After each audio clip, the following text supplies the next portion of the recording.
Karma Yoga, Chapter 1, Karma and its Effects on Character, Part 2. All this is determined by karma, work. No one can get anything unless he earns it. This is an eternal law. We may sometimes think it is not so, but in the long run, we become convinced of it. A man may struggle all his life for riches. He may cheat thousands, but he finds at last that he did not deserve to become rich, and his life becomes a trouble and a nuisance to him. We may go on accumulating things for our physical enjoyment, but only what we earn is really ours. A fool may buy all the books in the world, and they will be in his library, but he will be able to read only those that he deserves to, and this deserving is produced by karma. Our karma determines what we deserve and what we can assimilate. We are responsible for what we are, and whatever we wish ourselves to be, we have the power to make ourselves. If what we are now has been the result of our own past actions, it certainly follows that whatever we wish to be in future can be produced by our present actions. So we have to know how to act. You will say, what is the use of learning how to work? Everyone works in some way or the other in this world. But there is such a thing as frittering away our energies. With regard to Karma Yoga, the Gita says that it is doing work with cleverness, and as a science, by knowing how to work, one can obtain the greatest results. You must remember that all work is simply to bring out the power of the mind which is already there, to wake up the soul. The power is inside every man, so is knowing. The different works are like blows to bring them out, to cause these giants to wake up. Man works with various motives. There can't be work without motive. Some people want to get fame and they work for fame. Others want money and they work for money. Others want to have power and they work for power. Others want to get to heaven and they work for the same. Others want to leave a name when they die, as they do in China, where no man gets a title until he is dead. And that is a better way, after all, than with us. When a man does something very good there, they give him a title of nobility to his father who is dead or to his grandfather. Some people work for that. Some of the followers of certain Mohammedan sects work all their lives to have a big tomb built for them when they die. I know sects among them, as soon as a child is born, a tomb is prepared for it. That is among them the most important work a man has to do, and the bigger and the finer the tomb, the better off the man is supposed to be. Others work as a penance, do all sort of wicked things. They erect a temple or give something to the priest to buy them off and obtain from them a passport to heaven. They think that this kind of beneficence will clear them and they will go scot-free in spite of their sinfulness. Such are some of the various motives for work. Work for work's sake.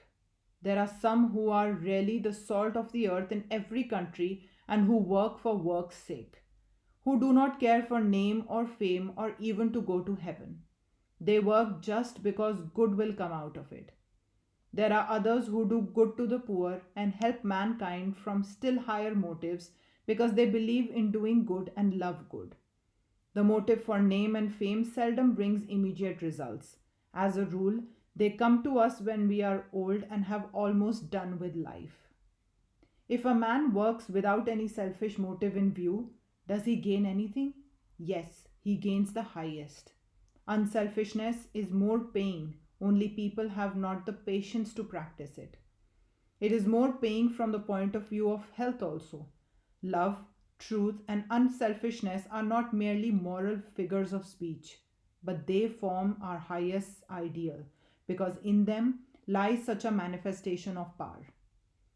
In the first place, a man who can work for 5 days or even for 5 minutes without any selfish motive whatsoever, without thinking of future, of heaven, of punishment, or anything of the kind, has in him the capacity to become a powerful moral giant.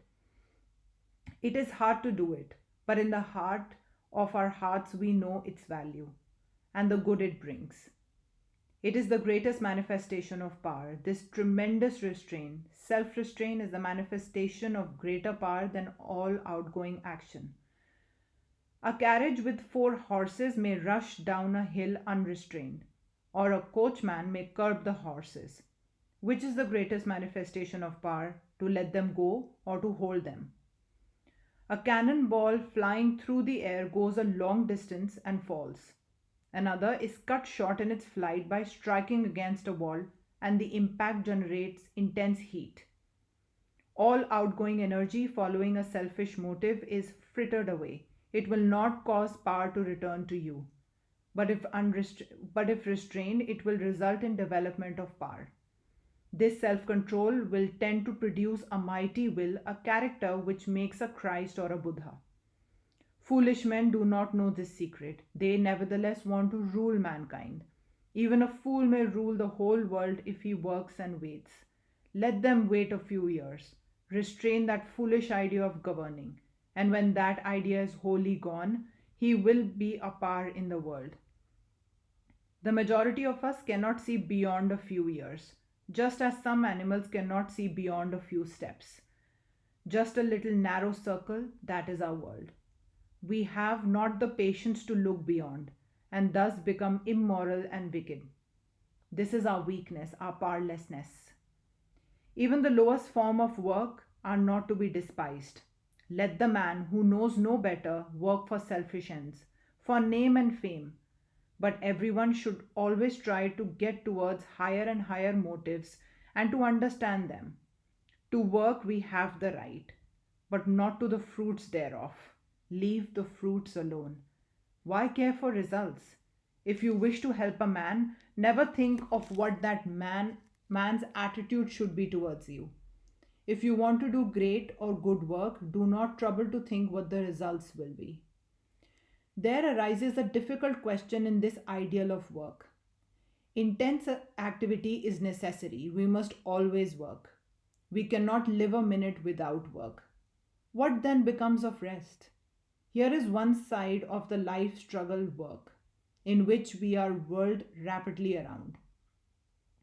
And here is the other, that of calm, retiring renunciation. Everything is peaceful around. There is very little noise and show, only nature with her animals and flowers and mountains. Neither of them is a perfect picture. A man used to solitude, if brought in contact with the surging whirlpool of the world, will be crushed by it, just as the fish that lives in the deep sea water, as soon as it is brought to the surface, breaks into pieces, deprived of the weight of the water on it that had kept it all together. Can a man who has been used to the turmoil and the rush of life at ease if he comes to a quiet place? He suffers and perchance may lose his mind. The idle man is he who, in the midst of the great silence and solitude, finds the intensest activity, and then in the midst of the intensest activity finds the silence and solitude of the desert. He has learned the secret of restraint. He has controlled himself. He goes through the streets of a big city with all its traffic, and his mind is as calm as if he were in a cave where not a sound could reach him, and he is intensely working all the time. That is the ideal of Karma Yoga, and if you have attained to that, you have really learned the secret of work. But we have to begin from the beginning, to take up the works as they come to us and slowly make ourselves more unselfish every day. We must do the work and find out the motive power that prompts us, and almost without exception, in the first years, we shall find that our motives are always selfish. But gradually, this selfishness will melt by persistence, till at last will come the time when we shall be able to do really unselfish work. We may all hope that someday or other, as we struggle through the paths of life, there will come a time when we shall become perfectly unselfish. And the moment we attain to that, all our power will be concentrated and the knowledge which is ours will be manifest.